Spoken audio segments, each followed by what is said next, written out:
muncul kayaknya. Memang bornya belum muncul.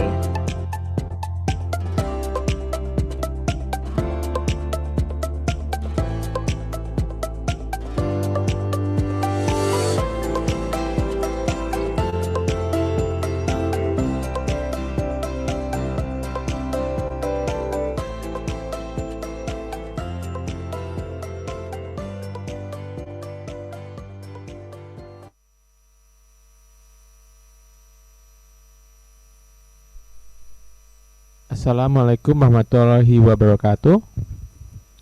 Selamat siang bagi semua peserta Sarjito Hospital Annual Emergency Conference yang hadir pada breakout room yang panel A ya, atau yang terakhir pada hari ini.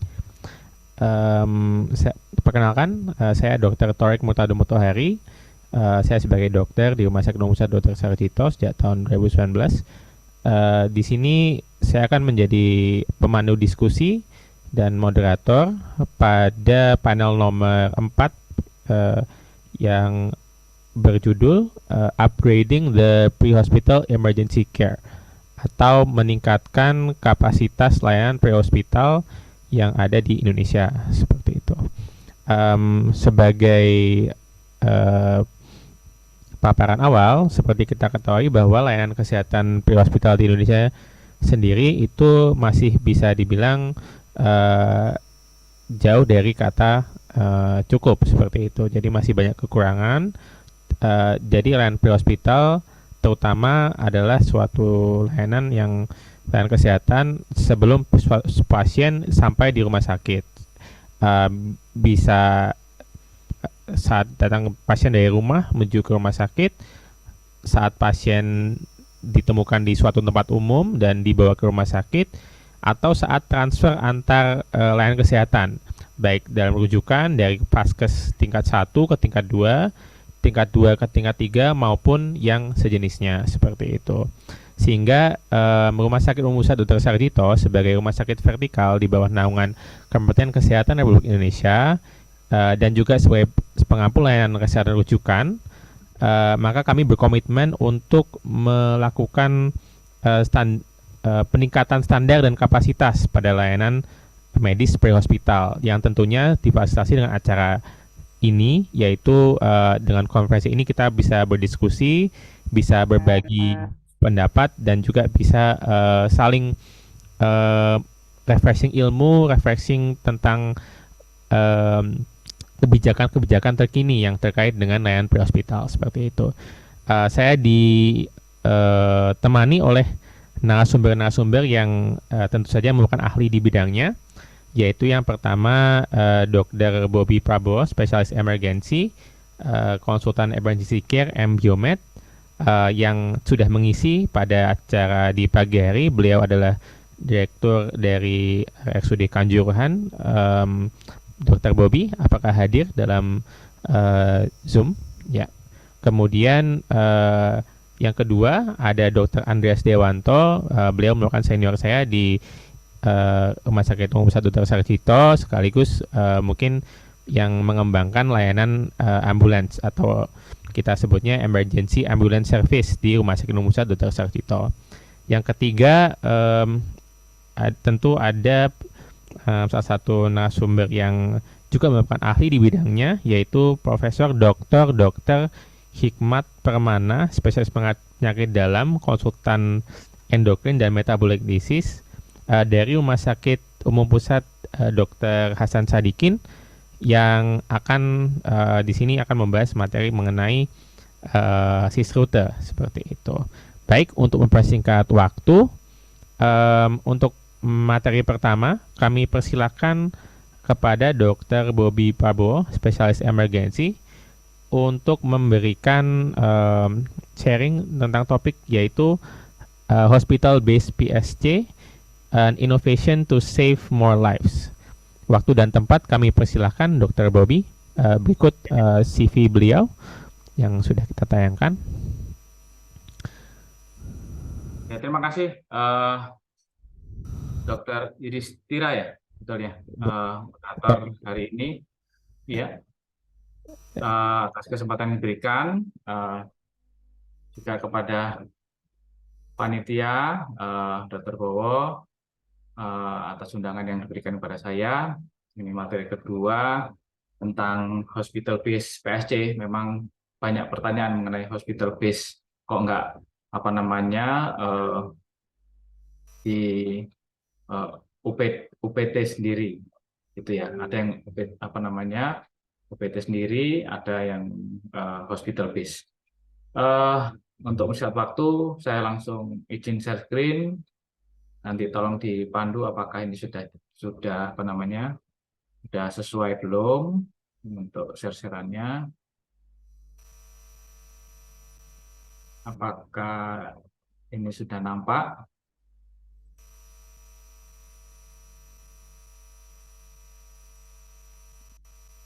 Bagaimana, dokter? Buat Sudah nampak? bisa kami saksikan presentasinya. Silakan dimulai dokter, waktunya 20 menit. Terima kasih. Oke. Ya, terima kasih. Assalamualaikum warahmatullahi wabarakatuh. Mengenai hospital base PSC ya, jadi itu merupakan suatu inovasi bagaimana untuk memperbaiki layanan mulai dari pre-hospital ya. Kita ngomong masalah mulai pre-hospital. Jadi berawal dari adanya Pak Presiden mencanangkan nawacita Jokowi JK saat itu, yaitu menghadirkan kembali negara untuk melindungi segenap bangsa dan memberikan rasa aman pada seluruh warga negara. Mulai dari situlah kita berpikiran bahwa eh, ada yang namanya eh, kita sebut sebagai IMS di luar negeri, Emergency Medical Service. Emergency Medical Service kita di bawah IGD, di bawahnya rumah sakit, kita buat dulu, kita panggil sebagai di Tulungagung Emergency Medical Service, TEMS. Nah, pada saat itu ternyata kita sudah punya Inpres nih, nomor apa namanya? Inpres nomor 4 ya, Inpres nomor 4 tahun 2013.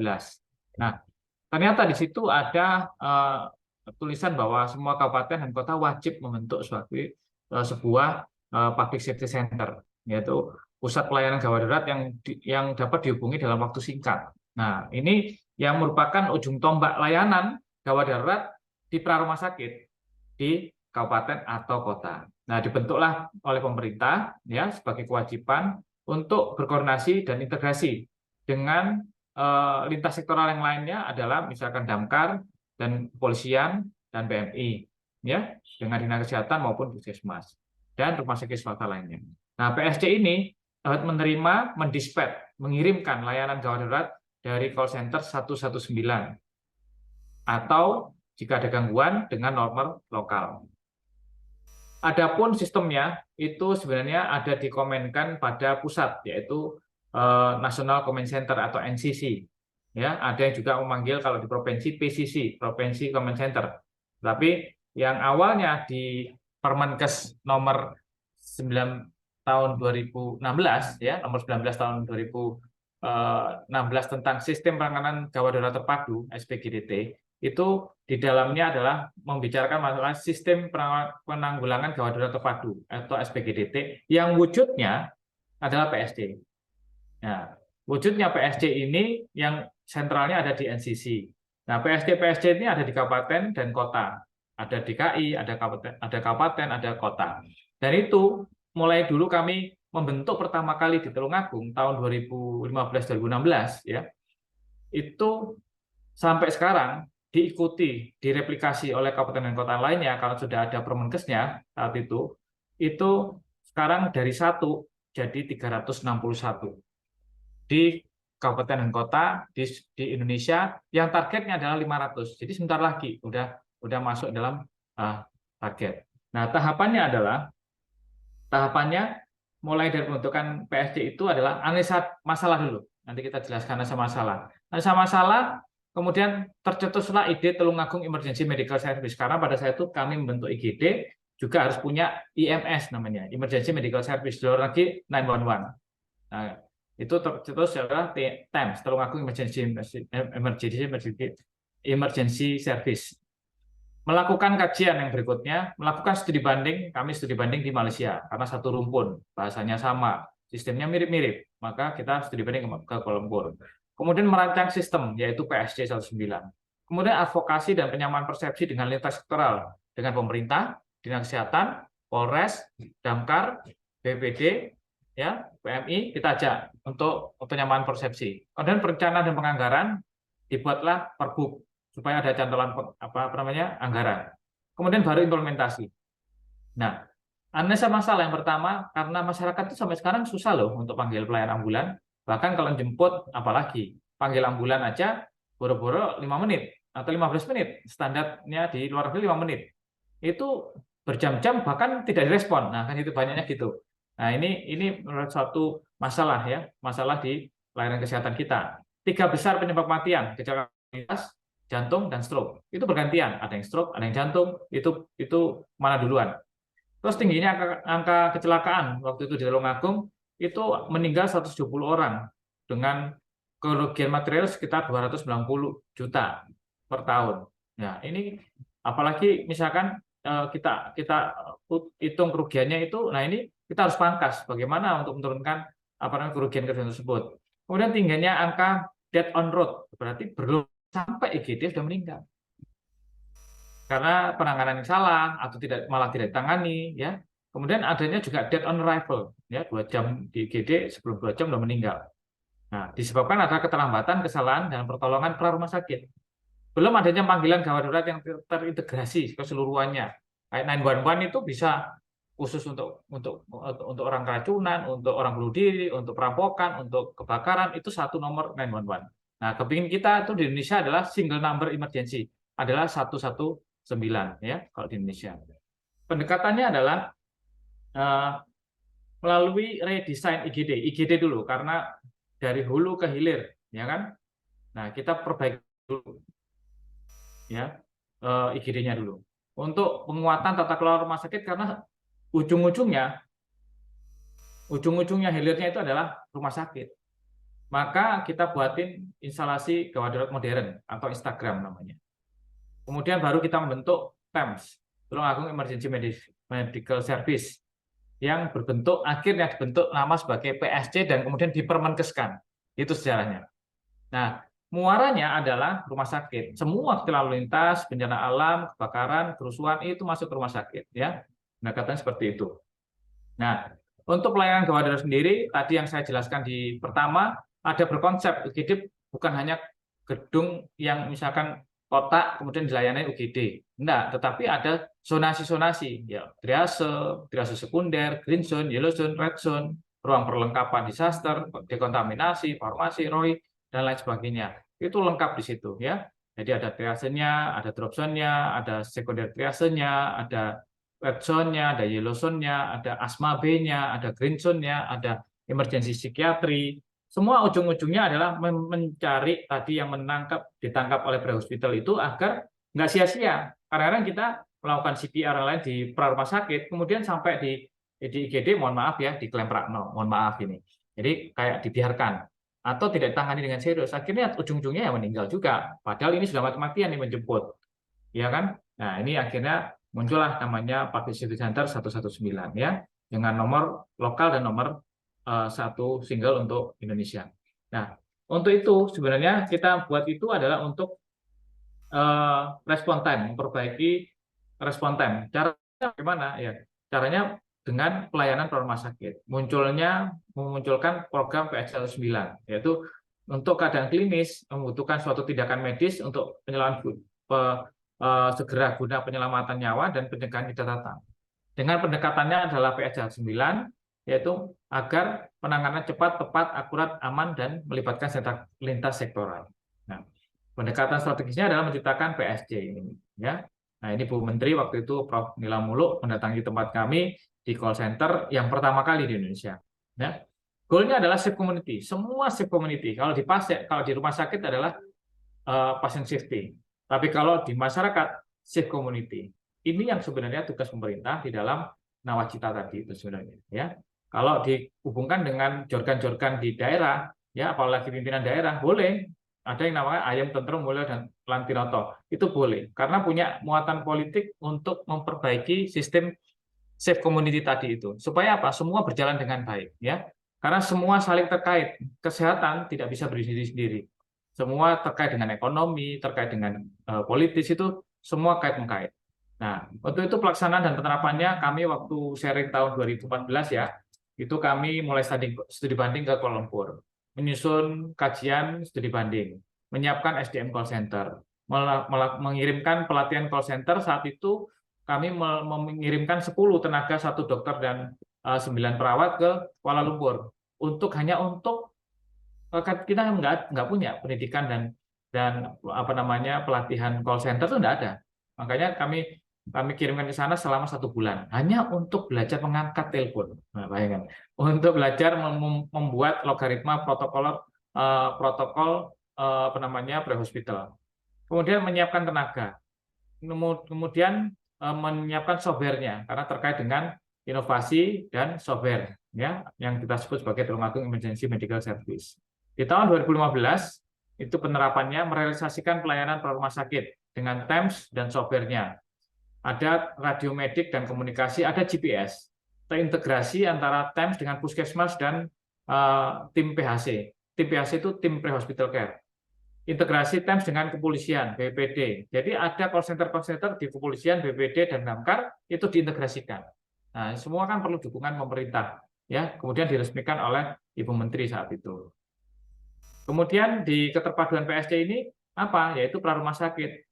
Ada peran masyarakat untuk melayani CPR misalkan di masyarakat supaya tidak keterlambatan. Berarti peran masyarakat ini kita mengedukasi masyarakat ya.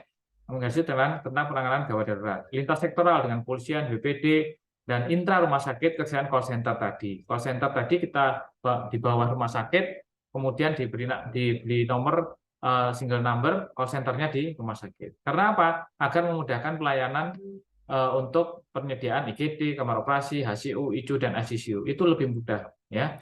Kemudian antar rumah sakit, sistem rujukan ya dengan puskesmas dan sarana kesehatan lainnya, kemudian sistem komunikasi dan transportasi. Nah, ini jejaring PSC-nya yang perlu diketahui. Ini mulai dari PSC call center ke BPD, Damkar, Polres, kemudian atau ke lapangan langsung ya, atau penjemputan pasien atau ke puskesmas ya, semacam itu.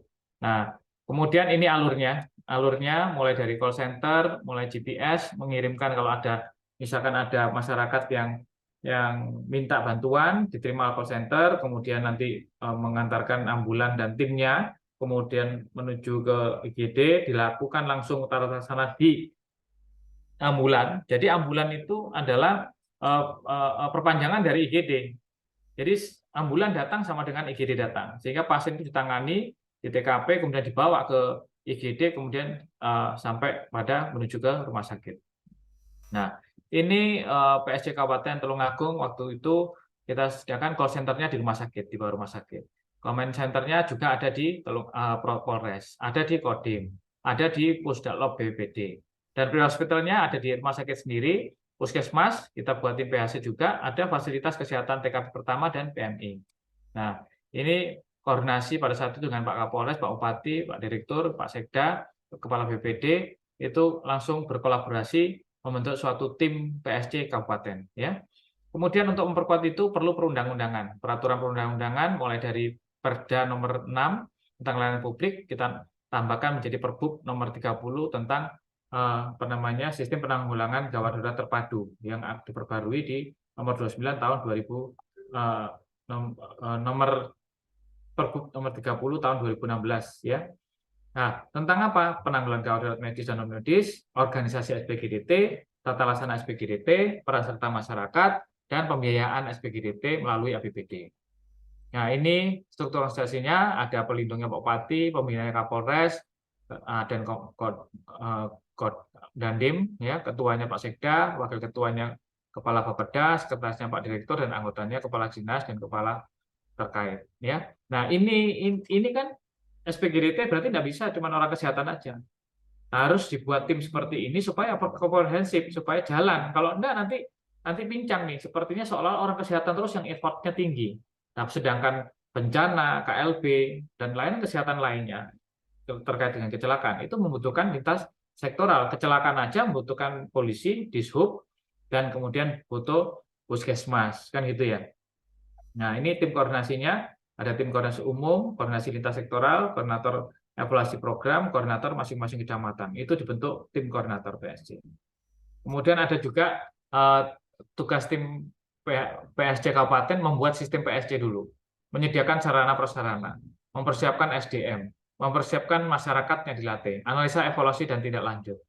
Nah, fasilitas dan pendukung PSG time saat itu adalah yang dibutuhkan perbuknya. Ini sudah dibuat, softwarenya sudah dibeli, software ambulan juga diberikan software dan perlengkapannya, termasuk GPS dan tablet, sistem komunikasi, dan call center-nya dibangun. Itu ada di lantai 2 di RSUD Dr. Rizka. Ya. Nah, ini mapping GPS-nya untuk layanan kesehatannya sudah di mapping di dalam software, ya. Kemudian ambulannya dipasang software juga, ya, GPS seluruh penyebaran ambulan sehingga kita tahu penyebaran ambulan di mana. Sehingga kecelakaan terdekat itu ambulan yang terdekat ini yang diperintahkan untuk menolong sehingga respon time-nya kurang dari 15 menit. Ya. Ini yang kita harapkan bahwa respon time-nya ini kurang dari 15 menit. Kalau bisa 5 menit. Nah, ini akan lebih cepat, akan lebih baik, mortalitas dan morbiditas akan menurun. 15 menit. Ini ada perubahan warna di sini, ya, perubahan warna di sini untuk perubahan ada arti-artinya istilahnya, ya. Ini call center kami, ya, di Tulungagung, Tulungagung, kemudian ini di call center-nya dengan 2 call taker, 1 dispatcher, 2 call taker, 1 dispatcher. Ini punyanya Polres. Ini punya Polres, dan ini juga ada aplikasi emergency button yang digunakan di aplikasi di HP. Kemudian ini penyiapannya, ya, sarana-prasarana ditambahi, rehabilitasi ambulan, rehabilitasi IGD puskesmas, kesiapan ambulan, persiapan IGD, kesiapan tempat tidur. Ini yang ditambahkan. Kemudian SDM-nya melakukan pelatihan ke Malaysia, pelatihan puskesmas, kemudian pelatihan menggunakan aplikasi software tadi. Nah, ini untuk kesiapannya dalam sistem melakukan pelatihan BHD pada seluruh mahasiswa dan pelajar dan kepolisian dan instansi lainnya. Kemudian sosialisasi PSD ini ke call center, ya, call center tentang 119. Ini melatih rumah sakit dan puskesmas, kita latih semua, ya. Kita latih BHD, semua kita latih, nggak tanpa kecuali, ya. Puskesmas juga kita latih bagaimana tentang angkut-angkut, komunikasi, dan penelaksanaan kegawat darurat pasien, juga kepolisian kita latih semua. Nah, di sini baru kita kelihatan kompak, ya, kelihatan kompak bahwa saya mengisi. Nah, sumber dayanya bagaimana? Dari keuangan ada APBD. APBD, ya, bisa dimasukkan juga di dalam PLUD, RSUD, karena di bawah rumah sakit lebih mudah penatasannya. Kalau misalkan melalui bukan PLUD, itu akan lebih sulit, lebih rigid. Makanya lebih baik di bawah rumah sakit, itu keuntungannya. Kalau di bawah dinas kesehatan itu melalui RAB, nah ini yang sulit, tidak bisa dibengkok-bengkokin. Kalau di PLUD masih bisa. Makanya penggunaan dana untuk di emergency itu sangat-sangat dinamis, ya, sangat-sangat dinamis. Sumber dayanya ada Dr. EM, ya, sebagai leader, dokter umum, tenaga perawat, sopir ambulan yang terlatih dinas kesehatan dan puskesmas dan jaring. Nah, ini kegiatan-kegiatan kami yang sudah terus berjalan di masyarakat. Outputnya apa? Ada call center, ada layanan rumah sakit, ada ambulan tesnya, ada call center sistemnya, kemudian ada ruangannya call center. Nah, ini outputnya. Manfaatnya dapat akses, masyarakat mengakses single number, dapat pelayanan gawat darurat yang lebih cepat, tepat, profesional, dapat pelayanan telemedicine. Ya, ini tahun 2016 kami sudah mulai mendapat pelayanan pre-hospital, mendapat pendidikan dan pelatihan bagi tenaga kesehatan dan masyarakat awam, menurunkan angka kematian dan catatan, jaminan keamanan keselamatan masyarakat, safe community tadi yang pertama kali yang kita harapkan. Sehingga terjadi implementasi ini, terjadi perbaikan semua yang sebelum dan sesudah inovasi terjadi angka-angka terjadi perbaikan semua, mulai dari death on arrival, mobilitas, mortalitas, pelayanan itu membaik semua, ya. Kemudian keberlanjutannya diperlukan adanya supaya keberlanjutan inovasi ini tidak berhenti manakala terjadi perubahan pimpinan, maka harus diadakan perda supaya berkesinambungan, perbuk, terus pengembangan layanan harus dikembangkan sampai kepada penanganan jantung, sindroma kronis akut terintegrasi. Kemudian ada dukungan anggaran operasional melalui PLUD. Ini penting, ya. Nah, di sini di foto-foto ini sosialisasi pada masyarakat. Ada baliho-baliho yang berikan. Senam BHD pada masyarakat yang kita pakai untuk hari itu 3.000 personel. Ya, masyarakat senang. Kemudian yang terakhir adalah analisa, evaluasi dan tindak lanjut oleh Pak Bupati, Pak Dandim, Pak Kapolres, Pak Sekda dan Direktur Rumah Sakit. Di sini bareng-bareng untuk mengevaluasi. Inilah pentingnya kita koordinasi kerjasama tim di dalam satu wilayah, ya, kabupaten dan kota. Analisanya adalah laporan harian, mingguan, bulanan, tahunan, rapat koordinasi tiap bulan, rapat koordinasi tiap melalui grup WA, monitoring peralatan. Nah, hambatannya apa? Adanya penjemputan korban itu tidak dijamin oleh BPJS, memang belum dijamin, tapi dimasukkan dalam APBD. Kemudian gawat medis versi masyarakat green zone tidak dijamin oleh BPD, artinya beberapa diagnosa saja, tidak semua. Jaringan Telkom memang tidak semua bisa, ya. Daerah-daerah ada daerah yang tidak bisa, harus menggunakan radiomedik. Kualitas signal jaringan darurat tidak merata. Sebaran dokter spesialis tidak merata. Sebaran kemampuan tenaga medis tidak merata. Belum adanya instruksi yang simultan dari pimpinan tertinggi masing-masing lembaga. Nah, ini juga jaringan Telkom itu belum menunjukkan lokasi penelpon kalau misalkan mau telepon, ya, untuk Telkom, ya. Nah, dikembangkan PSC dikembangkan menjadi layanan sindroma korona akut terintegrasi untuk jantung. Sehingga ini PSC ini, ya, ini berkembang menjadi pelayanan untuk jantung. Sedikit lagi selesai ini, ya, kurang 5 menit. Alur inovasi jadi layanan sindroma korona akut terintegrasi karena ada pre-hospital ini. Jantung itu kalau misalkan tidak ada pelayanan pre-hospital, ya hilang. Ada satu sisi yang hilang di ACLS itu, di ACLS kan hilang. Pre-hospital kita nggak punya. Nah, itulah makanya kita hadirkan PSC itu untuk melengkapi itu dan sehingga layanan sesuai dengan guideline di AHA maupun ISC.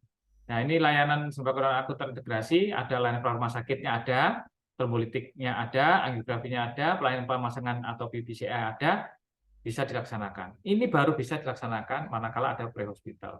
Ini penghargaan yang kita dapatkan setelah kita dapatkan, kita mempunyai pelayanan ini, kita dapat penghargaan. Bukan pelayanan ini dilombakan karena ada lomba, enggak, tapi kita spontanitas dapat penghargaan. Yang terakhir kita dapat Golden Award di International Hospital Federation tahun 2019 di Muscat, Oman, dapat Golden Award. Dari 75 negara, Indonesia satu-satunya yang nggak pernah ikut, sekali ikut langsung dapat Golden Award. Demikian PSC akhirnya di Indonesia sampai sekarang udah muncul 361 PSC di kabupaten dan kota. Mudah-mudahan itu terus dapat digunakan untuk penyelamatan nyawa, save community. Demikian, ini ada sedikit video cuman sekitar 1 menit, ya. Tahun 2015, RSUD Dr. Iska Tulungagung, Jawa Timur mengawali pembentukan Public Safety Center dengan menghubungi 119 atau 0355320119 atau emergency button. Masyarakat dapat meminta bantuan baik medis maupun non-medis. Petugas call center mengirimkan bantuan sesuai kondisi gawat darurat yang terjadi, serta memberikan bantuan melalui sambungan telepon atau video call untuk pertolongan pertama pada korban. Penanganan korban dilakukan tanpa diskriminasi sosial dan sesuai dengan tingkat kegawatannya, yaitu red zone, yellow zone, dan green zone. Berawal dari PSC Kabupaten Tulungagung, Kementerian Kesehatan Republik Indonesia telah membentuk National Command Center dan PSC di berbagai kabupaten dan kota di seluruh Indonesia demi penanganan kegawat daruratan terpadu melalui satu nomor call center 119.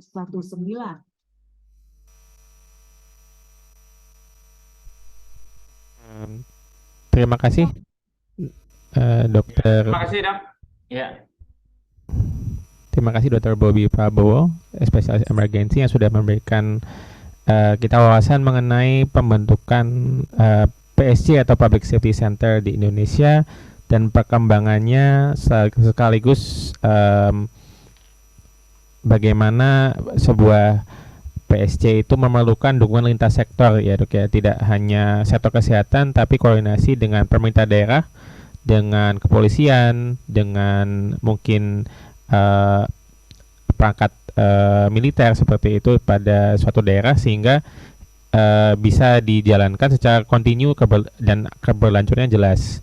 Dan juga perlunya ada sebuah regulasi yang dibentuk baik secara nasional maupun secara daerah untuk mempertahankan dan semakin berkembangnya sebuah sistem PSC itu, sehingga betul dari yang Dr. Bobby sebutkan tadi, tidak hanya direplikasi oleh 361 rumah sakit atau 361 kabupaten di Indonesia, tetapi juga bisa meningkat jumlahnya dan semakin berkembang layanan yang diberikan. Sekaligus terima kasih kepada Dr. Bobby Prabowo yang sudah memberikan materi yang sangat bermanfaat. Selanjutnya materi kedua akan dibawakan oleh Dr. Andreas Dewanto yang berjudul Teamwork in Emergency Ambulance Team Crisis Resource Management. Ya, mungkin ditampilkan CV beliau, Dr. Andreas, yang ada di samping saya. Ya, oke, silakan Dr. Andreas, waktu dan tempat kami persilakan 20 menit, dokter.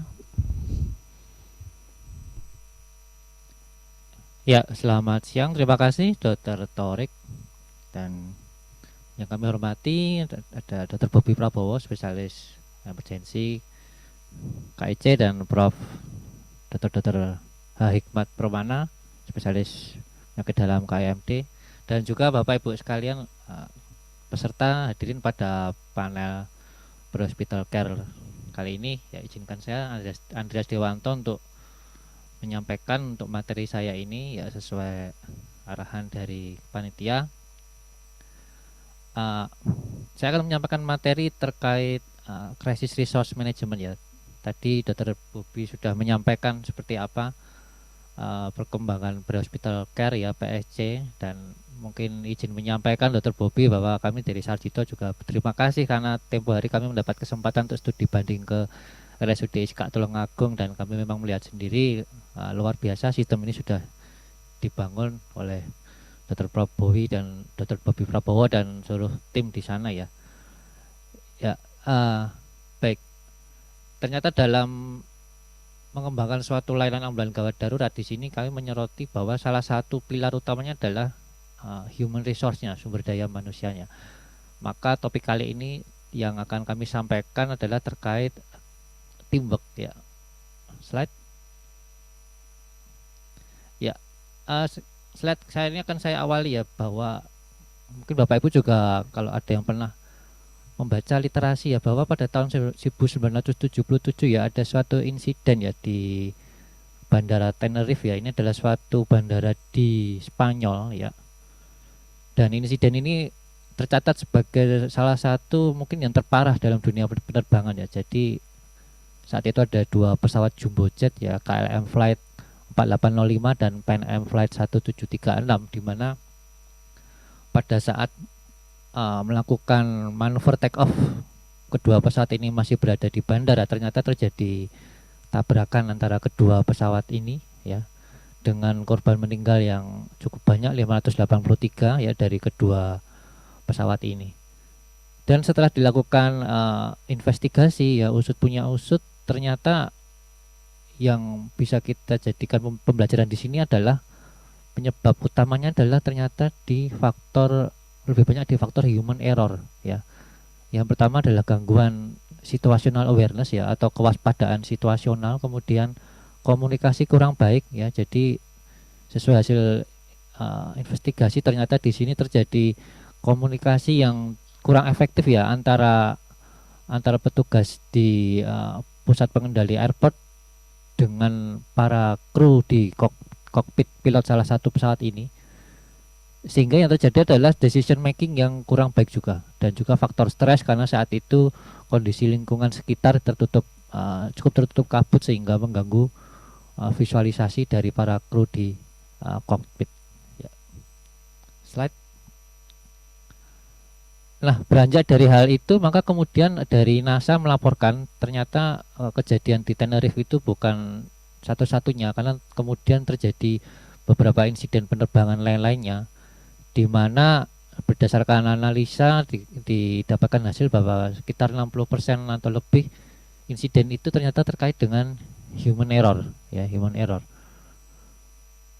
Dan kejadian-kejadian fatal yang terjadi antara kisaran tahun 83 sampai 85 pun juga disebabkan oleh faktor-faktor seperti kurangnya koordinasi tim, kegagalan dalam pembagian tugas, dan kurang efektifnya kepemimpinan, leadership, serta supervisi. Ya, mungkin sebelum kita beranjak lebih jauh, di sini kita mungkin sudah melihat gambarannya ya, bahwa ternyata hal-hal ini pun yang mungkin selama ini juga terjadi dalam tantangan kita dalam layanan kesehatan, terutama dalam layanan emergency ya, kemudian yang nanti mungkin kita kerucutkan dalam layanan pre-hospital care. Nah, dengan adanya human error tersebut, maka kemudian dikembangkanlah suatu program, intinya adalah untuk meningkatkan kapasitas tim atau kru di dunia penerbangan, terutama kru yang bertugas di kokpit pesawat ya, yaitu ada pilot dan co-pilot dan petugas pendukung lainnya, termasuk petugas dari pusat kendali bandara ya, di mana program pelatihan ini merupakan suatu pengembangan kapasitas yang fokusnya adalah bagaimana meningkatkan aspek perilaku manusia dan tim dalam kru pesawat ya. Saat itu dimulai dengan suatu program yang disebut dengan kokpit ya, atau Crew Resource Management, atau sering disingkat CRM. Nah, manfaat sebelum masih slide sebelumnya ya. Nah, impact dari pelatihan ini ternyata membahas hasil yang sangat baik sekali, sehingga pada akhirnya diadaptasi di beberapa sektor ya, baik di sektor kesehatan itu sendiri, di sektor emergency first responder seperti di tim satuan pemadam kebakaran ya, tim responder bencana, kemudian di dunia industri dan di militer ya, yang kemudian disebut juga dengan istilah krisis ya, atau crew resource management ya. Jadi di sini kita lihat historisnya bagaimana suatu pembelajaran ya, terjadinya error dalam dunia aviation ya, dalam dunia penerbangan ini kemudian diadaptasi juga ke sektor layanan kesehatan, di mana di sini akan kita soroti termasuk juga dalam layanan emergency care di pre-hospital ya, karena ada beberapa hal yang mirip ya.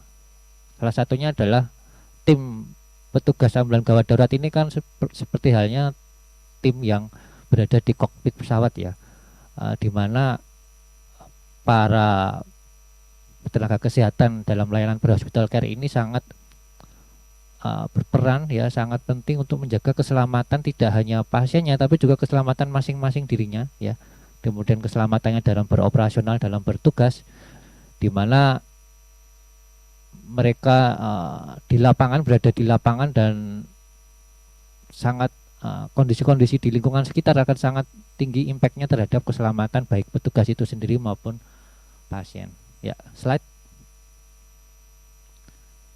Nah, sebetulnya aspek apa saja yang ada di dalam crisis resource management, sebetulnya ada beberapa referensi yang menguraikan apa saja komponennya. Ini kami ambil dari salah satu referensi bahwa crisis resource management ini meliputi kurang lebih ada lima komponen yang utama ya, yaitu bagaimana kepemimpinan, leadership, kemudian kewaspadaan situasi, situational awareness, kemudian komunikasi efektif, kemudian kemampuan atau skill untuk memecahkan masalah atau memutuskan sesuatu ya, problem solving atau decision making, dan juga bagaimana mengutilisasi menggunakan sumber daya secara efektif dan rasional. Nah, kelima komponen inilah yang penting untuk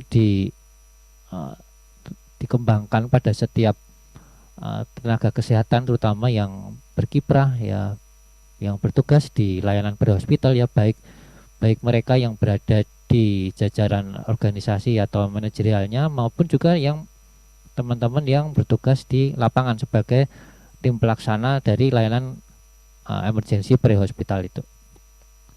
Slide.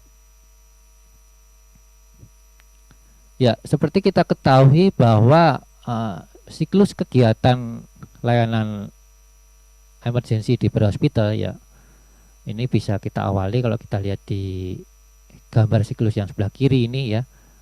Ada daily pre-run, yaitu bagaimana kegiatan kita sehari-hari, kegiatan para tim kesehatan pre-hospital ini sebelum melakukan kegiatan medical evacuation ya, bagaimana kegiatan maintenance, pemeliharaan, kegiatan koordinasi yang dilakukan di base stationnya, baik itu bagi tim pre-hospital yang memiliki base station di rumah sakit maupun yang berada di UPT sendiri misalkan ya. Kemudian ada fase dispatch ya, jadi ketika ada panggilan kemudian tim berangkat ke lapangan. Kemudian ada fase ketika tim itu dalam perjalanan ya, on the way ke location ya, atau en route to the scene ini. kemudian apa yang nanti terjadi di lokasi itu sendiri ya, at the scene, kemudian ketika perjalanan dari lokasi menuju ke Fasiankes yang dituju untuk merujuk pasien, kemudian apa yang dilakukan ketika tim berhospital itu tiba di rumah sakit yang dituju ya, kemudian setelah tiba di rumah sakit yang dituju tentu tim berhospital akan kembali ke stasiunnya ya. Misalnya untuk teman-teman dari PSC mungkin akan kembali lagi ke pusat komandonya, untuk rumah sakit yang merujuk akan kembali ke rumah sakitnya. Dan apa yang dilakukan setelah dilakukan evakuasi post run ya, jadi proses mulai dari proses debriefing, kemudian proses evaluasi, proses maintenance ulang, dan proses koordinasi pasca pelayanan. Nah, di setiap fase ini prinsip-prinsip CRM sangat penting untuk diaplikasikan ya. Jadi baik leadership, pengambilan keputusan, kemudian komunikasi efektif, dan lain-lain tadi sangat penting diterapkan, karena kita jangan sampai terjadi, mungkin ada contoh ilustrasi yang digambar kanan ya, terjadi insiden di mana kecelakaan yang terjadi justru pada tim berhospital itu sendiri. Nah, inilah yang ingin kita hindari ya. Ini contoh saja ya, mungkin insiden bukan berarti harus berupa kecelakaan ya, bisa saja adalah pasien yang ditolong ternyata mengalami suatu perburukan yang sehingga gagal mendapat pertolongan yang lebih baik ya, atau koordinasi yang kurang baik dan lain-lain. Tapi prinsipnya beberapa hal dalam krisis resource management ini ketika diterapkan maka akan meminimalkan kejadian-kejadian error yang sangat berdampak pada patient safety. Slide. Ya, kita mencoba beranjak dari komponen yang pertama yaitu kepemimpinan, leadership. Nah, di sini apa saja yang mungkin menjadi poin penting yang perlu dicatat ya, bahwa dalam suatu tim berhospital care ya, dalam tim ambulan gawat darurat ini tentu harus ada yang mengambil peran ya sebagai leader, baik dalam konteks struktural organisasinya ya, misalkan dalam organisasi yang mengampu layanan ambulan gawat darurat itu sendiri harus ada suatu leadership yang baik ya. Kemudian untuk jajaran tim pelaksananya sendiri pun ketika melakukan tugas di lapangan pun juga harus ada yang mengambil peran sebagai leader ya, leadership ya.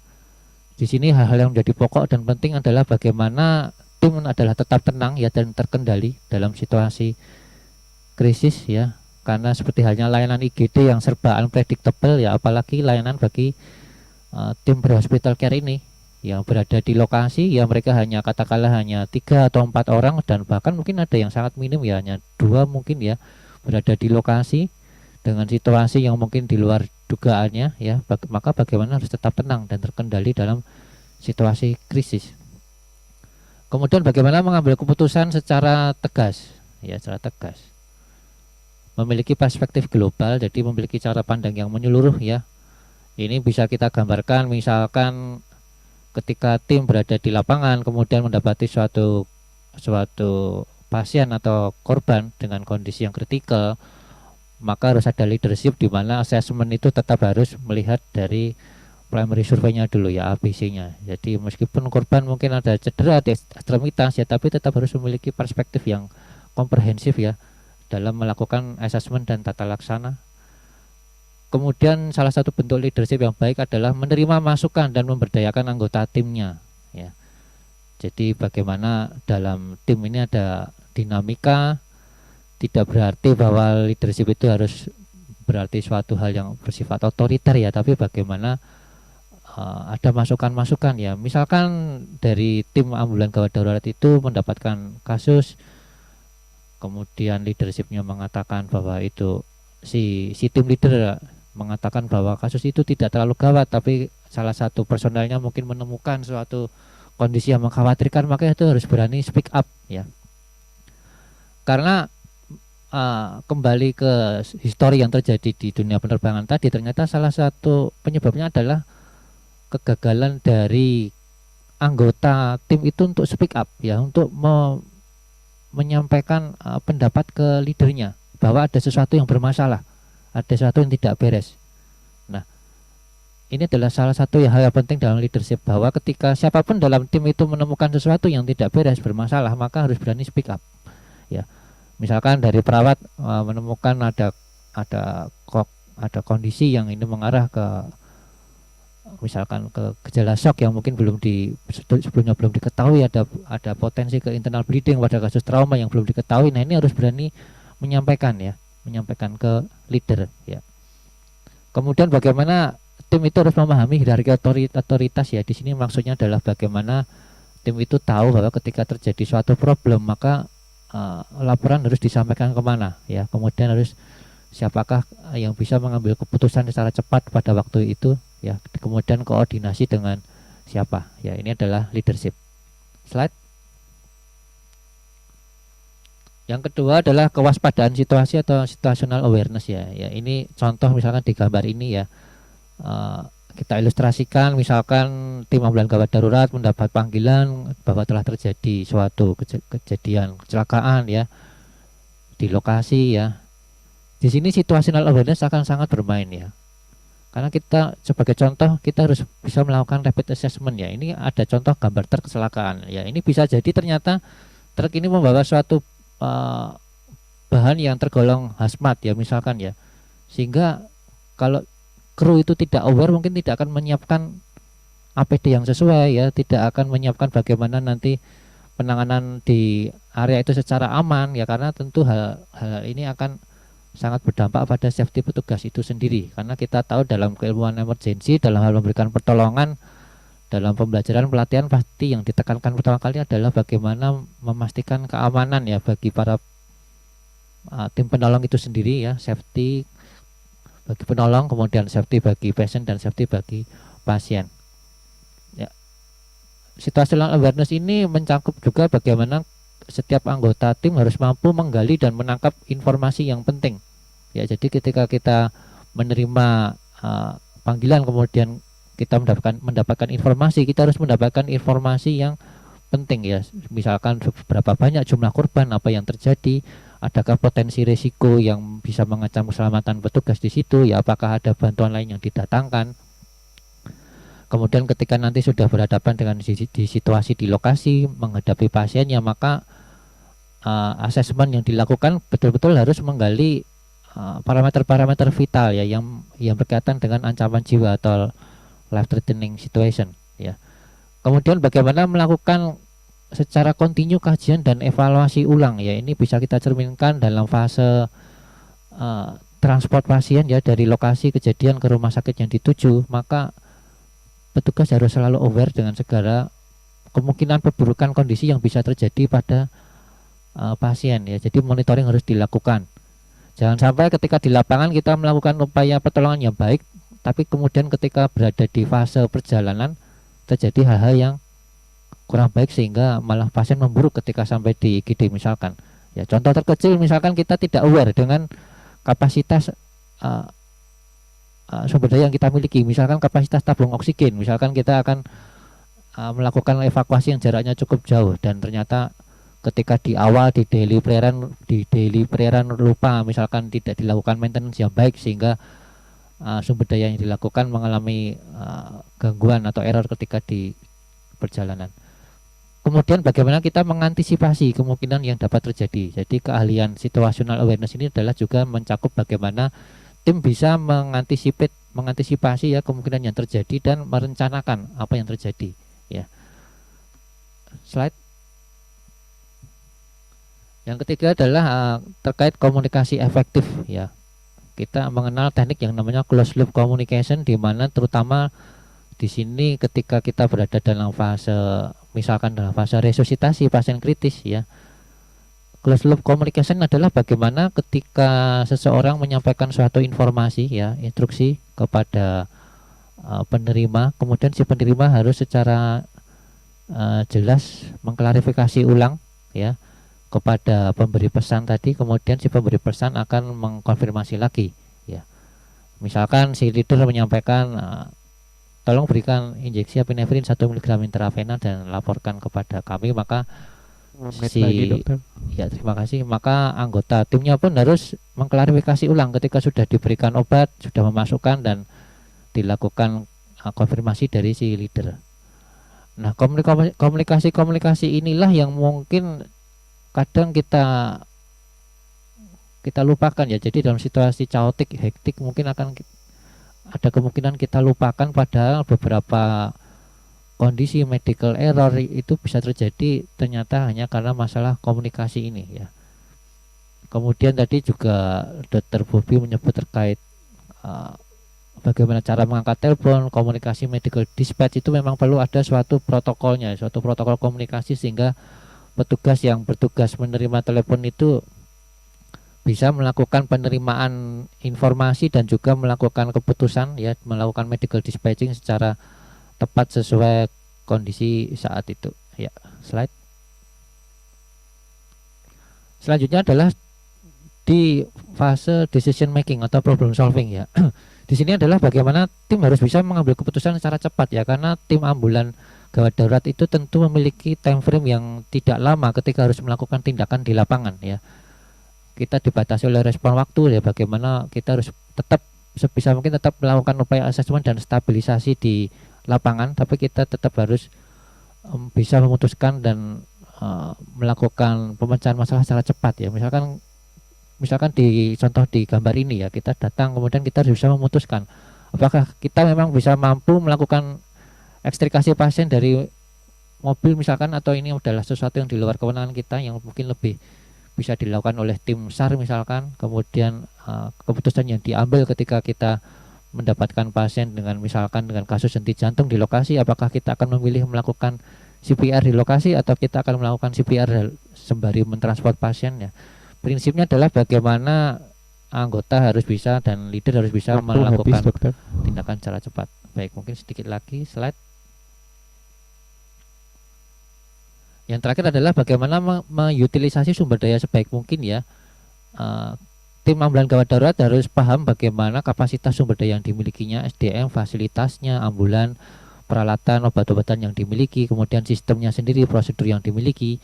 Tim ambulan harus tahu dan harus mengantisipasi kapan waktunya untuk memanggil bantuan secara cepat ya. Kapanpun ketika dibutuhkan pertolongan, maka tim ambulan itu harus segera melakukan call for help ya. Kemudian bagaimana melakukan prioritas tindakan di lapangan, mana yang lebih diutamakan ketika di lapangan, kemudian bagaimana melakukan triase terutama ketika dihadapkan dengan pasien yang multiple ya, dan pembagian peran dalam tim. Slide. Ya, ini adalah beberapa referensinya terkait crisis resource management, ada cukup banyak sekali. Slide.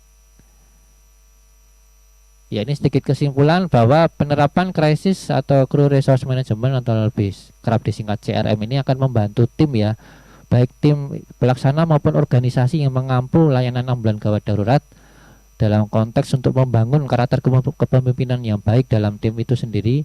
Kemudian bagaimana meningkatkan antisipasi dan perencanaan untuk menghadapi situasi terburuk yang mungkin terjadi di lapangan ya. Kemudian bagaimana mengatasi problem komunikasi, meningkatkan performa tim dalam mengambil keputusan dalam situasi kritis, kemudian bagaimana mengelola sumber daya dengan lebih baik ya. Mungkin demikian untuk materi yang bisa saya sampaikan, semoga bermanfaat. Kurang lebihnya mohon maaf. Terima kasih. Waktu saya kembalikan ke moderator ya.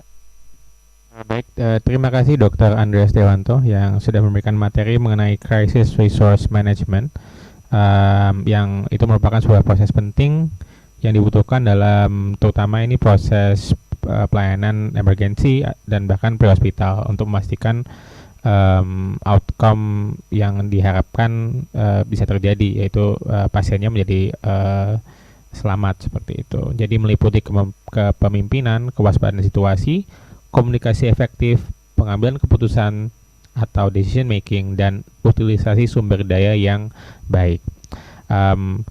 Untuk mempersingkat waktu, kita akan beranjak ke diskusi atau materi yang ketiga, yaitu Managing the National Integrated Referral System atau SISRUT. Nanti setelah diskusi ini akan kita lanjut dengan sesi pertanyaan jawab singkat atau sesi pembahasan. Namun untuk saat ini materi mengenai SISRUT akan dibawakan oleh Profesor Dr. Hikmat Permana, spesialis penyakit dalam, konsultan endokrin dan metabolik disease, Finasim dari Rumah Sakit Umum Pusat Dr. Hasan Sadikin. Berikut CV beliau. Ya, waktu dan tempat kami persilahkan kepada Profesor Dr. Hikmat Permana. Silahkan dokter, waktunya 20 menit. Terima kasih. Terima kasih, Dr. Torik. Terima kasih juga kepada panitia yang sudah mengundang saya untuk membagi cerita. Saya berbagi cerita karena ceritanya panjang. Dr. Torik, terima kasih ya. Tadi juga Dr. Yudhistira memberikan gambaran pada saya, kemudian Dr. Bowo juga, Dr. Bobi, ternyata teman-teman di daerah juga sudah menyiapkan ya. Kita kan Sarjito sama dengan Asal Sadikin nggak jauh ya. Baik, tugas saya akan coba begini ceritanya. Udah tershare belum ya? Udah tampak belum? Ya, tampak dokter. Monggo mulai di Sudah? presentasi. Yeah. Slideshow udah ya? Di slideshow saja. Oke. Ya. Tadi Dr. Todik mengatakan bahwa judulnya adalah Managing the National Integrated Referral System, CISRUT. Sebetulnya CISRUT itu adalah singkatan.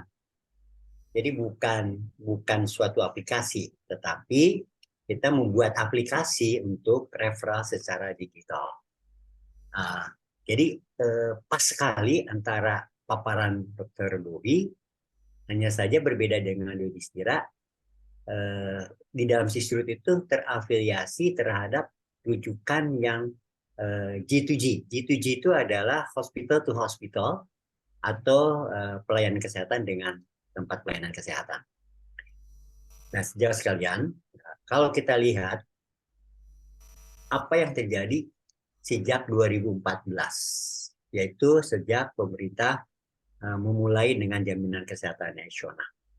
Kalau dilihat dari sistem pelayanan yang baik adalah kita menuju pada patient need. Nah, kalau tadi kan kecelakaan patient need juga ya. Kebutuhan dari pasien. Kebutuhan pasien itu adalah akan membentuk suatu population need ya sebetulnya. Di dalam population need itu akan saya ambil 8 materi. Tetapi dalam terkait dengan rujukan itu ada pertama adalah keterjangkauan affordability, kemudian ketercapaian, accessibility, dan continue. Jadi kita harus memahami continue of care dalam suatu sistem kesehatan. Nah, continue of care itu salah satunya adalah dalam pola sistem rujukan. Saya balik lagi bahwa mengingatkan bahwa sistem rujukan adalah pelimpahan tanggung jawab timbal balik antara vaskes dari bawah ke atas, vertikal ataupun horizontal, vaskes yang kompetensi yang sama.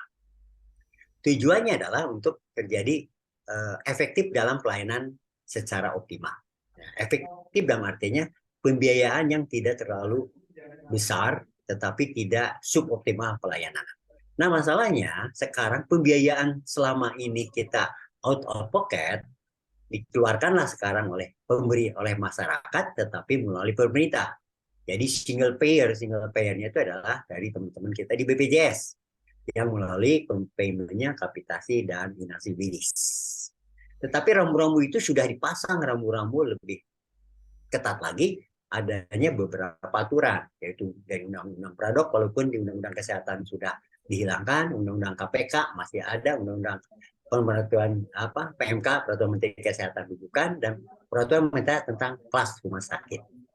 Nah, pada periode kedua Pak Jokowi mengatakan bahwa kita harus SDM unggul. Nah, jadi kita mengarah bukan pada 4.0, jadi revolusi industri 4.0, tetapi ke revolusi 5.0. Jadi SDM tadi Dr. Yudhistira mengatakan SDM-nya yang harus dibetulkan, harus betul-betul leadership-nya harus menjadi suatu leader nantinya ya. Nah, latar belakang tersebut sebetulnya kita melihat bahwa selama ini pasien itu kalau dirujuk ke gawat daruratan maupun rujuk jalan itu mencari sendiri mana tempat sehingga pasien itu terlambat untuk ditangani. Tadi Dokter Bobi mengatakan pre-hospital untuk serangan jantung atau cardiac problem itu adalah golden period-nya sudah lewat ya. Jadi mempercepat waktu pelayanan. Kita berpikir secepat apa kita dapat melayani kalau pasien itu secepat datang ke fasilitas kita. Kemudian meningkatkan mutu pelayanan sesuai dengan kompetensi masing-masing. Apa yang dituntut? Ya rumah sakitnya. Rumah sakitnya juga harus tadi juga di gawat darurat harus betul-betul menjadi sarana gawat darurat. Tadi dicatatkan oleh Dr. Bobby bahwa rumah sakit ambulan itu adalah perpanjangan dari gawat darurat. Tapi kalau ambulannya kosong itu ambulan bukan ambulan sebetulnya ya. Terakhir adalah efisiensi biaya kesehatan. Nah, kenapa efisiensi biaya kesehatan? Karena tampak bahwa dengan kepesertaan kita, kepesertaan DKI ini adalah sekarang 220 juta peserta, hampir mendekati full 270 juta. Artinya pembiayaan kesehatan oleh negara itu selalu sangat-sangat besar. Baik, nah konsep ini 2014 itu ternyata memang didiseminasi oleh pemerintah, yaitu terjadi perbaikan pada kompetensi pelayanan. Tetapi semua faktor ini kita harus bertransformasi. Salah satunya bertransformasi dalam sistem rujukan. Nah, transformasi dalam sistem rujukan adalah melakukan suatu digitalisasi. Ya, strateginya adalah kita membentuk digitalisasi. Nah, sejauh sekalian, sebelum 2014 kebetulan saya buat dengan PT Askes. Kami di Jawa Barat melakukan suatu penelitian 3 kabupaten kota, di mana rawat jalan, pembiayaan rawat jalan, rawat inap, dan rawat jalan PPK 1, rawat jalan di tingkat rumah sakit. Apa yang terjadi? Ternyata sistem rujukan itu kacau balau, sehingga rumah sakit dianggapnya sebagai rumah sakit atau puskesmas raksasa, bukan hospital lagi. Jadi kasus-kasus yang ringan itu akan menyebabkan pelayanan kita akan menjadikan suboptimal, bukan dokternya yang suboptimal, bukan kompetensinya, tetapi karena sangat sibuk dan kredit rumah sakit. Dan ini dialami juga oleh Sarjito, oleh rumah sakit vertikal di seluruh Indonesia. Nah, kami teliti, ternyata kalau kita melakukan pemeriksaan di PPK 1, itu sekali datang itu hanya Rp1.500 sekali datang, sekali kunjungan. Tetapi kalau dia dirujuk ke PPK 2 atau ketiga, itu naik sampai hampir 100 kali. Menjadi hampir 150 ribuan, 135 ribuan. Tetapi kalau tanda petik dokternya nakal, dirawat, inapkan, itu naiknya sampai 1.200 kali. Ini adalah pembiayaan yang sangat besar, bukan karena sistem yang memberikan peluang, tetapi karena waktu itu kita tidak melakukan suatu pembenahan dalam sistem rujukan. Poin kuncinya pada PT Askes sebelum bertransformasi di BPJS itu adalah bagaimana kita menata. Oleh karena itu, saat itu PT Askes mengeluarkan namanya program rujuk balik. Jadi nanti lagi tidak ada lagi kayak gini. Sarjito nggak akan seperti gini lagi. Mungkin nanti yang penuh adalah Tulungagung gitu ya, nggak tahu. Nah nanti yang akan banyak adalah sebetulnya adalah teman-teman di rumah sakit primer, ya. Di primer akan banyak, jadi akan banyak sekali ya. Nah, apa yang terjadi sejak 2014? Di 2014 ini sistem rujukan yang di-create oleh BPJS adalah melalui sistem digital melalui Piker. Karena di Piker ini kita perlukan rumah sakit untuk penerbitan surat eligibilitas peserta. Untuk V-claim juga sama. Akibatnya waktu itu kita sudah banyak protes rumah sakit. Kalau dia udah penuh, baru bisa ke C. Kalau belum penuh, ya C terus, A, B ke B. Nah, dalam perjalanannya BPJS sudah berubah beberapa melalui kompetensi. Itu karena kita terus dari Kementerian Kesehatan mengatakan, ayo perbaiki sistemnya. Alhamdulillah sekarang sudah banyak perbaikan. Jadi, kalau demikian kita bagaimana dengan kalau kita melakukan aplikasi untuk mengatur. Nah, ini dari create-nya adalah dari Kementerian Kesehatan. Ya. Seperti kita ketahui bahwa Sisrut awalnya di-create untuk kegawat daruratan. Ya. Nah, untuk melakukan rujukan sesuai dengan Undang-Undang Kesehatan adalah berdasarkan indikasi medis. Jadi, kalau indikasi medis melalui Sisrut, keberatan atau ke tingkat parahnya pasien itu akan menuju rumah sakit sesuai dengan kompetensi. Apa ke D, ke C, ke B, atau A. Sesuai dengan tingkat kebesaran. Yang jadi masalah adalah kita masih belum bisa bridging dengan sistem Piker maupun V-claim. Alhamdulillah saat ini sudah melakukan harmonisasi dengan teman-teman di BPJS, dan Sisrut itu kemungkinan bisa akan menjadi suatu sumber untuk data satu sehat. Nah, suatu saat nanti gini, FKTRT ini rumah sakit yang penuh akan yang banyak di FKTP. Ya, tadi kita gawat daruratan, kalau saya lebih cenderung bagaimana FKTP itu digunakan oleh masyarakat sekitarnya supaya nanti banyak pada saatnya nanti FKTP tidak ada lagi dokter yang kosong. Yang menarik adalah dari jumlah FKTP yang 23.000 itu dapat dilihat data ini adalah menarik sekali.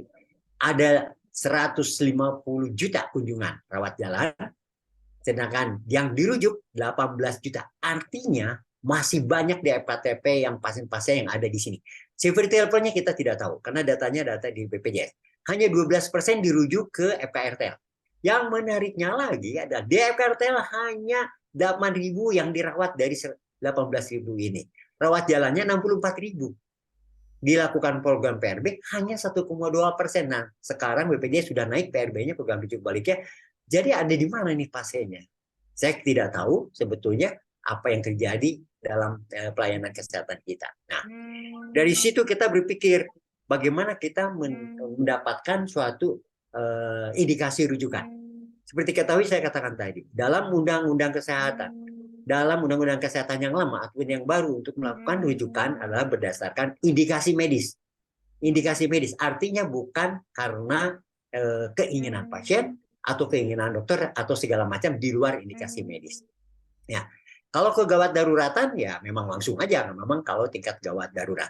Nah, mereka itu ada kegawat daruratan, ada kasus darurat emergensi tapi tidak darurat dan segala macam itu. Nah, kami dari kementerian bersama organisasi profesi ini tahun 2015, 2016 itu kita membentuk kriteria yang harus masuk ke dalam indikasi medis dan ditujukan kemana itu adalah menggunakan 15 kriteria ini. Mulai dari dugaan diagnosa, karena PPK 1 belum tentu diagnosanya pasti. Ada TACC, time, age, comorbid, komplikasi, dan semua sampai kompetensi, semua regulasi kita masukkan. Nah, dalam TACC, time, age, complication, morbidity, kita paparkan ke organisasi profesi ini yang dilihat. Kemudian severity level dari penyakit kita bikin tabulasi, tidak bergejala dan segala macam sehingga akan keluar. Jadi severity levelnya udah jelas. Severity illness-nya sudah jelas. Nanti akan sama dengan severity levelnya INA CBGs.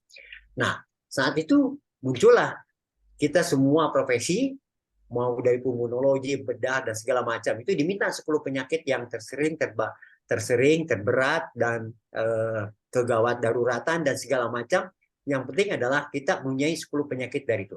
Dan terkumpullah sekarang itu sudah 758 penyakit. Ya, di mana severity illness-nya akan dihitung. Yang menghitung adalah bukan Kementerian Kesehatan, tapi organisasi profesi. Karena memang ranahnya.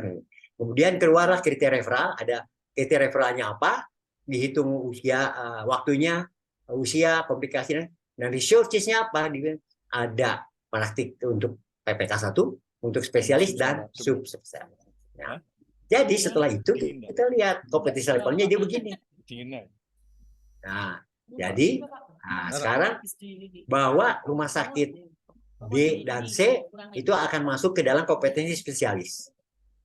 Kompetensi B, kompetensi subspesialis, dan kompetensi plus rumah sakit A adalah kompetensi multi subspesialis. Ini adalah paripurna, utama, dan madya serta dasar. Ini yang menarik buat kita. Karena semuanya ini akan terkait dengan kompetensi layanan, kompetensi sarana prasarana, adanya alat sarana, dan ada SDM rumah sakit. Dan ini terstruktur dengan PMPK dan PPK. Nah, sejawat ya. Jadi nanti kalau pasien akan datang ke sini yang memang memerlukan multi subspesialis. Sedangkan kelas B itu adalah subspesialis, ya. Sedangkan di PPK 1 juga dia akan tercantum di dalam PPK dan PNPK. Nah, teman-teman di profesi menunjukkan bahwa kalau ke rumah sakit D kasusnya adalah penyakit tropoblas, dia akan keluarkan indikasi untuk dirujuk ke rumah sakit tipe D, kelas D adalah nyeri perut hebat. Ini diurut-urut semua dan ini adalah indikasi medis. Ya, kalau ke A misalnya HB kurang dari 8 dan seterusnya, atau ada reaksi transfusi setelah dilakukan pemeriksaan dari sini. Ya, nah ini contoh yang lain kalau tumor. Ini keluarlah item-item yang jelas bahwa ini bukan karyanya Kementerian Kesehatan, tetapi adalah organisasi profesi dari PBID memanggil semua perkumpulan. Nah, sekarang alat penunjang pun sama. Ini disusun oleh teman-teman profesi. Spesialisnya apa, obat-obatnya apa, SPPD. Dan hebatnya teman-teman di PBID itu menyusun sampai anamnesis dan pemeriksaan fisik. Jadi suatu penyakit akan semua seperti ini terjadi untuk spesialis, subspesialis juga akan muncul. Ini dengan adanya ini kita waktu itu tidak akan dimasukkan ke dalam sisrute karena memang sisrute untuk kegawat darurat. Akhirnya kita kumpulkan semua, ternyata kita bisa buka dari 785 ditambah PPK 1, jadi hampir mendekati angka sekitar 900-an. Diagnosanya adalah sangat banyak, 708 tambah ini, dan indikasi rujukan sudah mendekati 150.000. Ya, ini adalah data dasar. Nah, ternyata setelah kita diskusi dengan Rumah Sakit Wahidin, kita bisa memasukkan sebagai indikasi rawat jalan. Tetapi itu akan berjalan dengan baik, mulus kalau teman-teman di rumah sakit melakukan update melalui rumah sakit online, mengupdate SDM profesi, dan sehingga akhirnya loss care-nya akan sangat pendek. Contoh, ini sebagai contoh. Ini yang menarik. GERD-nya, indikasi untuk rujukannya adalah ini. 3 kali, ini ada semua sumbernya. Pasien datang ke PPK 1. Ternyata di PPK 1 itu ada yang ditemukan adalah 3 kali diobatin, kasih obat beta H2 agonis nggak ada perbaikan. Dia akan menunjuk ke PPK 2 spesialis. Di PPK spesialis itu berarti ada SDM-nya dan ada obat-obatan dan segala macam. Kalau di PPK 2 itu ternyata ini Surabaya. PPK 2 itu dengan sisrut akan muncul kalau diagnosanya ditambah 3 kali ini akan muncul rumah sakit ini. Ini ada. Nah, yang menentukan rumah sakit yang akan menentukan rumah sakitnya adalah teman-teman atau pasien atau keluarga pasien. Misalnya saya kasih PKU di Muhammadiyah di Surabaya. Ini saya karena sering berlangganan ya di sini. List ini akan muncul. Oleh karena itu pada manajemen rumah sakit dituntut melakukan update data. Nah, kalau seandainya ternyata dia mempunyai keluhannya sebetulnya di PPK 2 tersebut ada perdarahan saluran cerna. Dia harus ke multisubspesialis. Di multisubspesialis atau kalau ada audinopagia, dia ke PPK 2. Nah, terus seperti gitu, keluar dia harus ada syaratnya SDM. Kalau syarat SDM terpenuhi dengan alat diagnosis dan segala macam, dia akan menunjuk rumah sakitnya tipe kelas B atau multisubspesialis. Nah, pasien juga akan menunjuk, misalnya Rumah Sakit Haji Surabaya. Tetapi kalau alat penunjuknya tidak lengkap, itu akan menunjuk hanya rumah sakit tipe A. Dari tipe A ini akan menunjuk misalnya ke daerah Utomo. Itu sama juga kalau keluhannya perdarahan saluran cerna, dia akan masuk ke kesan, gitu ya. Nah, sejauh sekalian, jadi kalau kegawat darurat pun sama prinsipnya berdasarkan indikasi walaupun ada kegawat darurat, misalnya ada shock segala macam, dan respon resistnya diharapkan kurang dari 5 menit. Untuk apa? Ketersediaan tempat tidur, kesediaan farmasi, ketersediaan penunjang, kesediaan SDM-nya supaya pelaksanaan di gawat daruratnya sangat cepat, gitu ya. Nah, dan hebatnya lagi sekarang kita sudah masuk ke dalam Google Map. Nah, oleh karena itu rumah sakit harus betul-betul melakukan suatu updating data, ya, update data ini supaya pelayanannya gitu. Ini adalah tampilan sisir pada awal. Di mana di sini akan tampak bahwa sebelah kiri yang hijau ini adalah menu. Ada rujukan seperti apa. Kemudian dari menu ada rujukan keluar, telemedicine dan segala macam, dan bisa komunikasi langsung melalui sisi rute, ya, di sisi rute. Misalnya rujukan keluar, telemedicine, monitor ngebulan, sampai ketersediaan pengajuan bridging terhadap aplikasi dari rumah sakit daerah ataupun dari BPJS. Nah, dari rujukan keluar itu terdiri sudah ada kegawat daruratan, ada rawat jalan, ada PSC, kemudian ada program rujuk baliknya kita subat, dan daftar pasien, termasuk pada rujukan maternal dan neonatal. Ini yang di-create di dalam rujukan rawat jalan dan rawat gawat darurat. Prosesnya sebetulnya mudah, menggunakan kita dulu di-create-nya adalah untuk pakai nomor induk penduduk. Ternyata ini risikonya besar, berhasil dengan teman-teman dari Badan Cyber Nasional, kita akibatnya kita mendorong untuk pakai nomor peserta. Nah, rujukan rawat jalan, kriteria rujukannya, nah ini adalah diagnosa sementara. Diagnosa belum tentu betul. Kita merujuk pakai kode, sudah ada kode, keluarlah indikasi rujukan. Indikasi rujukan ini tinggal dipilih, diklik, dan akan menunjukkan rumah sakit yang mana, ya. Keluar misalnya 3 bulan atau segala macam, akan merujuk ke rumah sakit yang ada. Tinggal dipilih scroll, ya. Kalau hiperglikemi, nah nanti keluar rumah sakit yang saya katakan tadi. Keluar rumah sakitnya kalau diabetes dengan krisis hiperglikemi, keluar daerah rumah sakit tipe C, CCC ini. Ya, jadi tinggal milih mau ke Depok, mau ke Cilengsi, mau ke Lewang, yang tergantung kesadaran, karena ini ada kesepakatan dengan pasien sesuai dengan kelas. Jadi kalau boleh disimpulkan bahwa Sisrutu itu sebetulnya adalah menuju pada satu data. Pada di create-nya itu tahun 2015-2016 gitu. Kita ingin menjadi bagian dari satu data. Dan ini misalnya kita berjalan sampai rawat jalannya ada di Sarjito, kemudian pasien tersebut datang ke saya di Bandung, kita tinggal buka nomor kepesertaan BPJS-nya dan akan keluar. Hampir seluruh rumah sakit vertikal kan pesertanya hampir 90% adalah pasien-pasien JKN. Jadi dengan Sisrutu diharapkan dia cepat tepat sasaran dan profesional tanpa menurunkan kualitas. Jadi asumsi ini karena kita bekerja melalui PPK dan clinical pathway. Dan yang menarik adalah penghematan biaya rujukan rawat jalan. Karena beberapa sejawat atau beberapa pasien membreakdown pasien yang sudah penyakitnya 3 atau 4 dibagi terhadap 4 rumah sakit. Nanti lagi kita tidak bisa. Kalau 4 disease dari satu penyakit ini harus langsung ke multi subspesialis. Nah, penghematan biaya darurat. Nah, banyak-banyak diakal-akalin supaya lewat dari 6 jam, supaya dirawat inap dan baru dirujuk gitu ya. Nah, dengan Sisrutu akan terpantau begitu memang tidak kompetensinya, dia harus cepat-cepat dirujuk ke rumah sakit yang lainnya. Maka itu pada saat menentukan rumah sakit itu betul-betul sistem yang akan merujuk, memperbaiki. Kemudian penjangan biayaan ganda, penunjang medis. Kalau sudah dikirim dari rumah sakit, misalnya dari rumah sakit apa di rumah sakit sebelum Sarjito misalnya, udah ditorak foto, udah segala macam, kemudian dirujuk ke Sarjito. Fotonya ditinggalkan di situ. Oh, nanti lagi tinggal diupload di Sisrutu untuk klaimnya. Jadi semuanya akan baik. Terakhir adalah biaya rujuk baliknya. Di Bandung, sudah dengan bukan Sisrutu, 1 bulan kita uji coba dengan BPJS, kita bisa berhemat sampai 1 bulan kita buka untuk rujukan tersebut. Ini menggunakan Sisrutu dan Vicare serta Viclaim, kita bisa berhemat sampai mendekati 1 bulan ada sekitar 111 miliar. Kemudian kami lakukan simulasi, ternyata kita berikan efisiensi, bukan efisiensi, saya nggak suka dengan efisiensi, dengan efektif pembiayaan sampai satu tahun itu bisa sampai 111 triliun. Jadi pembiayaan rujuk balik, penyelesaian rujukan ini kita akan.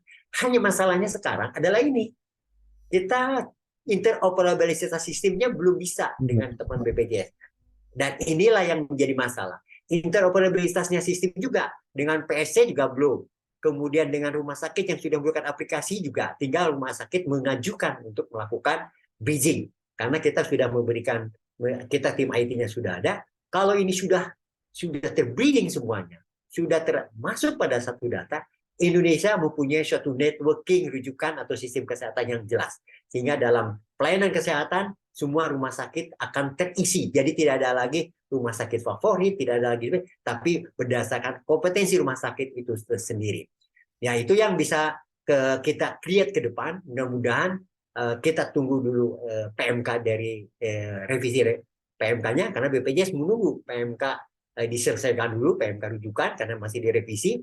Nah, mudah-mudahan dengan tidak waktu yang lama lagi, BPJS bisa melakukan bridging dengan Sisrutu melalui Vicare maupun dari Viclaim.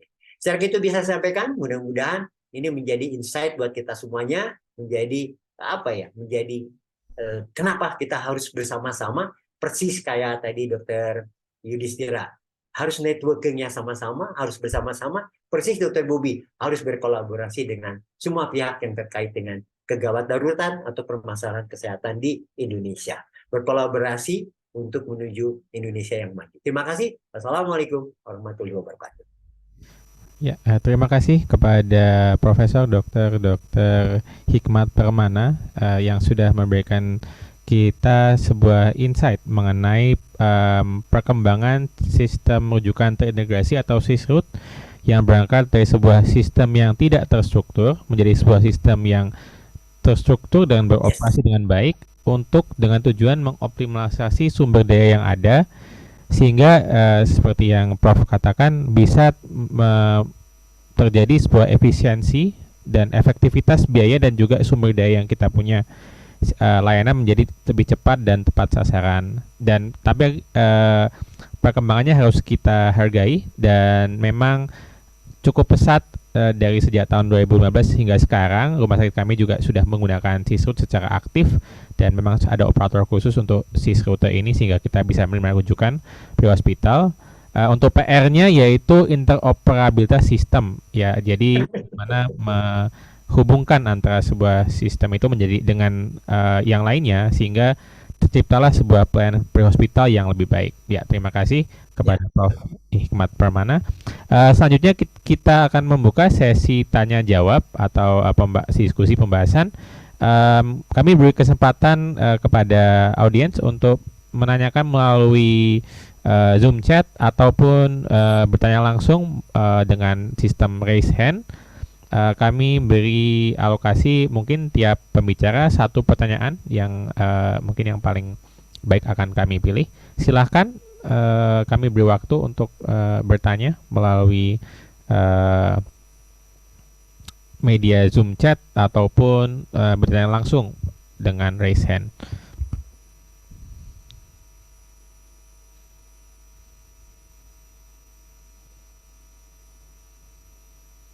Kalau boleh nanya ke Bobby dulu kalau nggak ada yang nanya. Ke Dokter Bobby, Bob. Boleh nggak?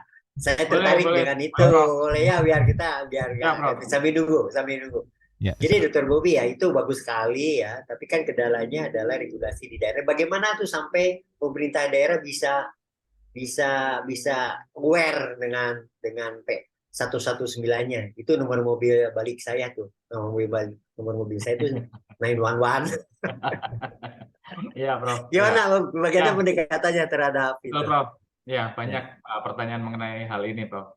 Jadi sebenarnya kalau banyak teman-teman sejawat kita profesi itu masih bilang gini, enak ya kamu didukung sama Pemkapmu. Masih gitu bahasanya masih gitu. Iya. Sebenarnya bukan mereka yang care terhadap aslinya, bukan otomatisme. Cuman kita ini yang sebenarnya yang harus menjelaskan. Kita yang menjelaskan bahwa ini loh penting terkait dengan pemerintahan yaitu shift community. Karena pemerintahan ini berdampak pada elektabilitas. Elektabilitas itu yang paling utama adalah kesehatan dengan pendidikan. Sehingga kalau kita ngomong masalah shift community, kalau misalkan masyarakat puas, mohon maaf ya Prof ya, dampaknya itu besar sekali. Misalkan mau sampai periode kedua pun masih bisa. Nggak, ini mohon maaf ya, ini kenyataan seperti itu. Kenyataan seperti itu. Sehingga kami lebih soft lagi. Sebenarnya waktu presentasi itu saya minta gini, minta tolong ke Pak Direktur untuk saya presentasi ke Pak Bupati. Gitu aja sebenarnya. Kemudian saya infokan penutupnya adalah ini bagus untuk peningkatan pengetahuan bagi masyarakat terkait dengan gawat darurat, dan kemudian peningkatan juga bagi tenaga kesehatan, dan yang terakhir ini sebagai ajang komunikasi, yaitu sebagai untuk komunikasi dan promosi. Udah tahu itu kalau sudah promosi ya itu jadi langsung bagus ini. Nah, setelah itu Prof langsung semua terkait dengan itu kan harus ada cantolannya ya Prof. Nah, cantolannya itu adalah Perbup. Nah, Perbup itu yang nanti akan dibuat di kota maupun kabupaten, dan itu cantolan itu untuk membiayai Prof, untuk membiayai mengenai semua terkait dengan kebutuhan. Satu yang dibutuhkan adalah fisik, 2 sarana prasarana, 3 SDM. Terkait dengan SDM ini gini, gratis untuk masyarakat, tidak gratis untuk petugas. Nah, karena kalau misalkan gratis untuk petugas mungkin hanya bertahan 2 minggu. Karena mereka ini sebenarnya kan meninggalkan waktu untuk meninggalkan keluarga, berkorban untuk waktu untuk keluarga, tetapi sebenarnya dia juga harus mencari sesuatu yang bisa dibanggakan terkait dengan memberikan pertolongan, tapi dia juga dapat reward dari pemerintah yang pantas lah Prof. Sehingga setiap jalan itu dapat 150.000 hitungannya setiap petugas. Nah, itu menjadi kebanggaan bagi mereka. Semakin banyak panggilan semakin senang. Nah, gitu Prof. Akhirnya respon tanya mungkin pendek. Gitu Prof. Dan selama itu udah senang, baru kita latih untuk perbaikan mutu layanannya. Gitu Prof. Keren. Bagus. Itu bagus. Ya, itu kemarin saya dengan Pak Direktur juga cerita tentang Rembrandt gitu ya. waktu di Jakarta. Makasih Pak Bobi, makasih. Terima kasih, Dok. Makasih. Mangga, Dr. Torik. Ya, baik. Terima kasih atas jawabannya, Dr. Bobby. Selanjutnya mungkin kita akan membuka melalui Zoom chat atas nama Ahmad. Mungkin bisa bertanya langsung melalui raise hand ataupun melalui chat. Silahkan. Oke, baik, terima kasih atas waktunya. Ya. Selamat sore, Dok. Dr. Bobby, Sore. Prof. Hikmat, dan Mas Andreas. Terima kasih. Assalamualaikum warahmatullahi wabarakatuh. Nama saya Ahmad. Waalaikumsalam. Jadi Salam. ada beberapa pertanyaan untuk Dr. Bobby dan Prof. Hikmat ini. Yang pertama itu untuk Dr. Bobby dulu ya. Pertama, kira-kira apa ya Dok problemnya? Kenapa tidak semua kabupaten kota atau provinsi itu mampu menerapkan SPGDT?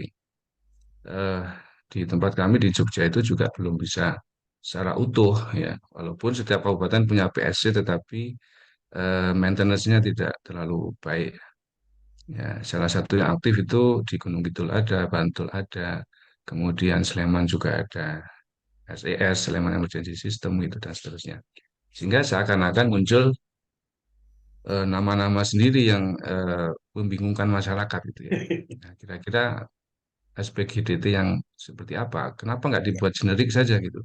Generik secara nasional ya sudah, kalau mau bikin SPGDT ya generiknya ini diaplikasikan langsung di masing-masing kabupaten kota sehingga kebijakannya itu bisa top down gitu ya. Kira-kira itu Dok. Itu yang pertama. Kemudian yang kedua untuk Dokter Babi juga, bagaimana tanggapan dokter untuk ambulan-ambulan swasta ya dan juga NGO itu? Kira-kira apakah itu perlu dibina, kemudian harus dirangkul juga karena kadang-kadang juga ketidakstandaran mereka itu membuat suatu layanan pre-hospital itu tidak menjadi maksimal karena kadang-kadang misdiagnosis, kemudian juga ada kesalahan rujukan dan sebagainya. Nah, kira-kira tanggapan dokter gimana? Kemudian untuk Prof. Hikmat, Dok, ini mungkin apa namanya menarik sekali karena Sisruta itu juga sebuah prototipe yang awalnya digunakan untuk sistem rujukan nasional, kemudian apa namanya ini kenapa tidak dikaitkan atau diintegrasikan tadi bridging dengan emergency button tadi. Kira-kira mungkin usulnya bagaimana kalau di-bridgingkan dengan PSC gitu ya, sehingga kita tahu yang di hospital itu ini harus dirujuk ke mana, dibawa ke rumah sakit mana. Kadang masalah dead on arrival atau dead on road tadi menurut istilah Dr. Bobby tadi itu karena misplaced, jadi tidak tepat rumah sakit sehingga angka mortalitasnya menjadi tinggi. Saya kira itu Dok. Terima kasih. Siap. Tenun. Assalamualaikum warahmatullahi wabarakatuh. Ya. Waalaikumsalam. Selanjutnya kami beri kesempatan mungkin Dr. Bobby bisa memberikan tanggapan. Silakan. Ya, terima kasih ya, Mas Ahmad untuk pertanyaannya. Yang pertama mengenai PSC ya, untuk kenapa nggak digenerikan dan kemudian di generalisasi di Indonesia. Memang dalam tahapan ke sana, Mas Ahmad, terkait dengan PSC itu dulu 2016 itu cuma satu aja di Tulungagung. Tapi sekarang sudah 362 PSC kabupaten dan kota. Ya. Itu targetnya sampai 500 kabupaten dan kota. Itu berarti seluruh Indonesia. Nah, memang kualitasnya beda-beda. Yang tadi Mas Ahmad bilang, kenapa kok kualitasnya nggak sama? Di mana ada yang punya PSC tapi nggak jalan. Nah, ini memang terkait itu semua arahnya gini. Ini step by step. Jadi kita nggak bisa langsung minta seperti American 911, itu pun 20 tahun. Mereka berkembangnya 20 tahun. Nah, kita baru 2016. Jadi pertama memang volume dulu, volume. Masuk di dalam Permenkes saja sudah syukur. Dulunya kan tidak ada, SPGD itu tidak ada. Nah, kemudian ada wujudnya adalah PSC 19, itu 2016. Ini kita sudah beruntung bahwa sudah mulai dari 1 pecah telur sampai 362. Memang dari beberapa kabupaten kota yang studi banding ke Tulungagung, itu saya lihat itu Prof. Mas Ahmad, itu dari semua ada 200-an yang studi banding, itu hanya dihitung beberapa jari yang bisa berjalan sama. Seperti di Kota Mataram jalan, kemudian Provinsi NTB jalan, sama persis. Tapi yang di lain-lain, di lain daerah juga nggak jalan. Padahal Prof, yang dibilang gelontoran biayanya, perbuknya apa, sudah jadi. Jadi kan masalah berikutnya berarti ya. Berarti sudah ada cantolannya, pemerintah sudah ngerti, tapi ibarat pembangunan itu, Prof, pembangunan itu rohnya nggak ada. Rohnya nggak ada ini, sehingga tadi itu nggak berjalan dengan baik. Jadi kan harus ada yang maintenance, ada yang leader, ada yang leadership-nya ada, yang membawai. Pak, ini program ini bisa berkembang atau malah berhenti. Padahal pembiayaannya banyak.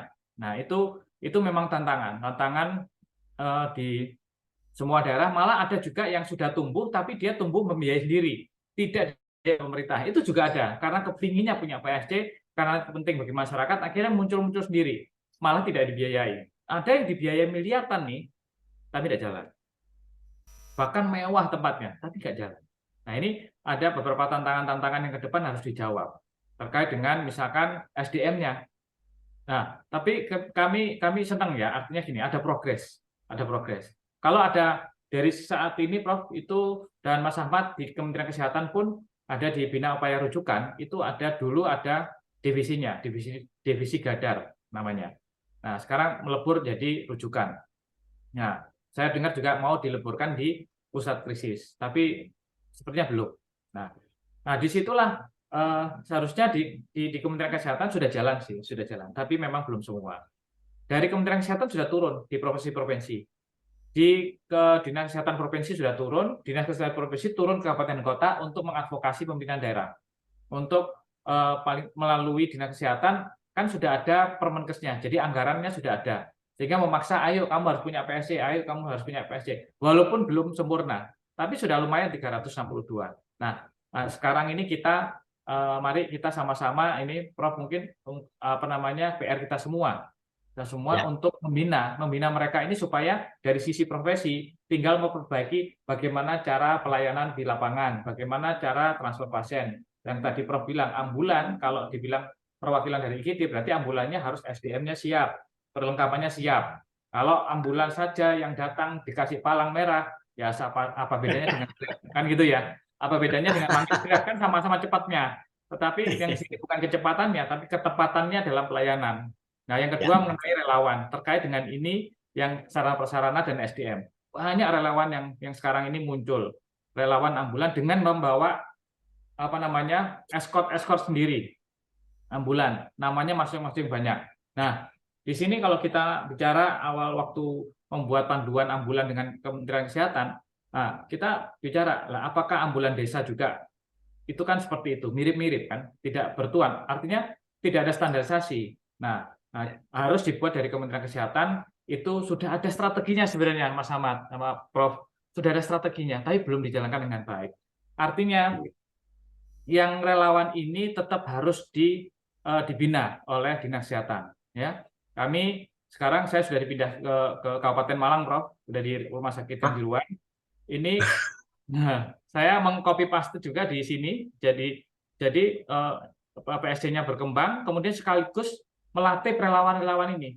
Kami sudah 3 kali melatih relawan, karena gini, relawan ini mereka sebenarnya niatnya baik, ya nggak semua niatnya nggak baik, niatnya baik.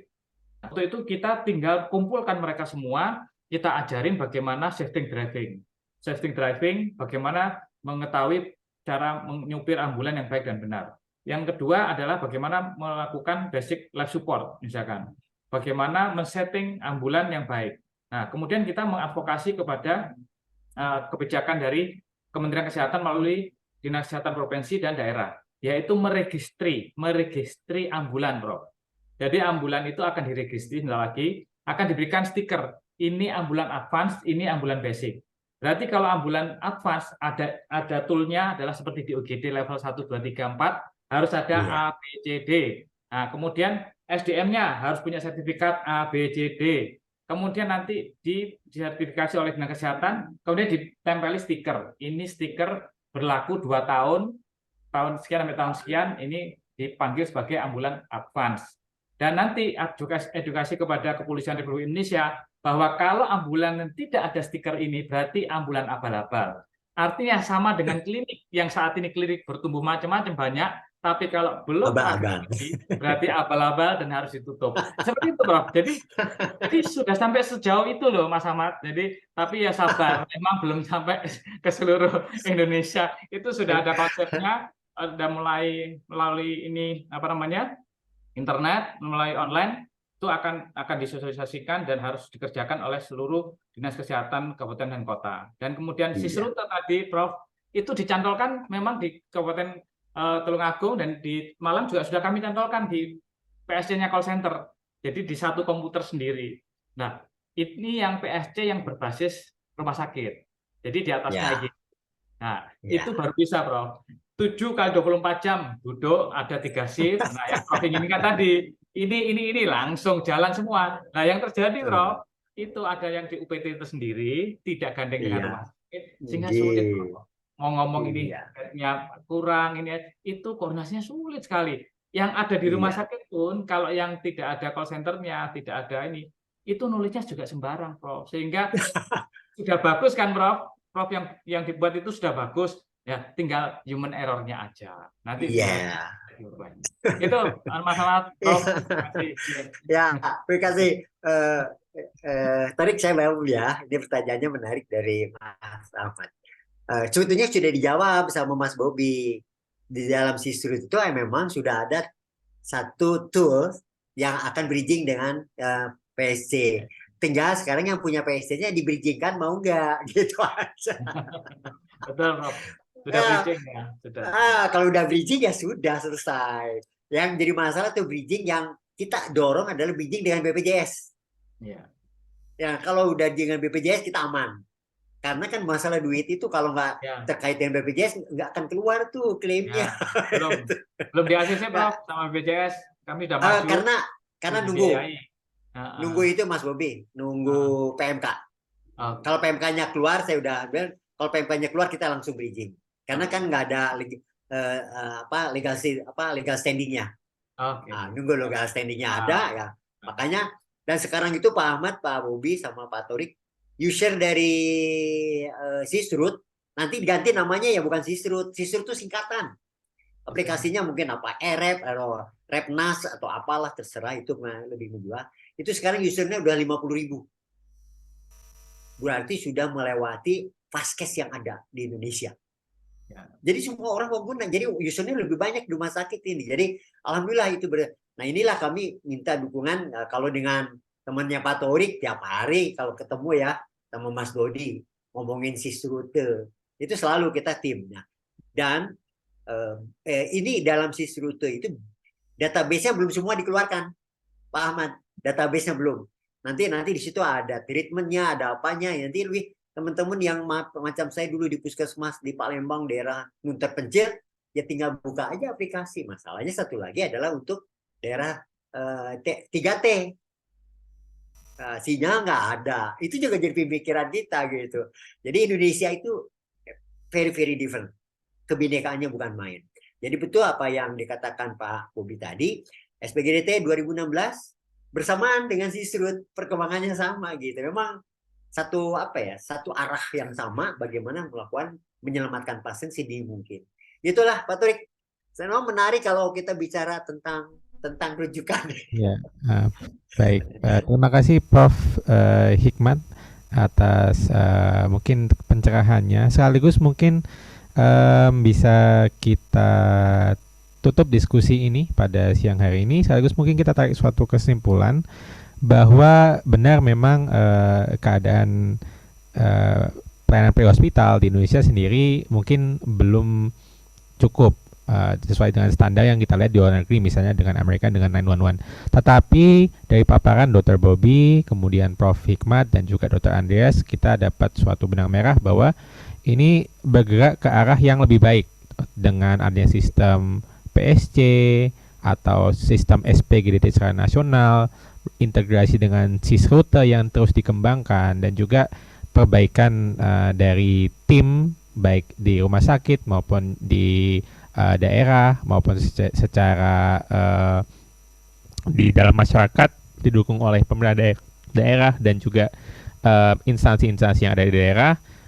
Insya Allah mungkin kita akan menuju pelayanan pre-hospital yang lebih baik lagi gitu. Jadi mungkin seperti Dokter Bobby katakan bahwa Amerika butuh 20 tahun lebih untuk menciptakan sebuah 911. Nah, kita ini istilahnya baru merintis, dan semoga ini bisa kita terus perkembangkan dan dipercepat seperti itu, Prof, ya, dengan ada PMK tadi, dengan ada regulasi-regulasi yang mendukung, insya Allah bisa kita sama-sama turut berkontribusi dalam perkembangan sistem tersebut. Ya, mungkin itu saja yang bisa saya akhiri sebagai moderator. Terima kasih kepada Dr. Bobby Prabowo, spesialis emergency, konsultan emergency care dari Rumah Sakit Umum Daerah Kanjuruhan, juga Dr. Andreas Dewanto dari Rumah Sakit Umum Pusat Dr. Sarjito, serta Profesor Dr.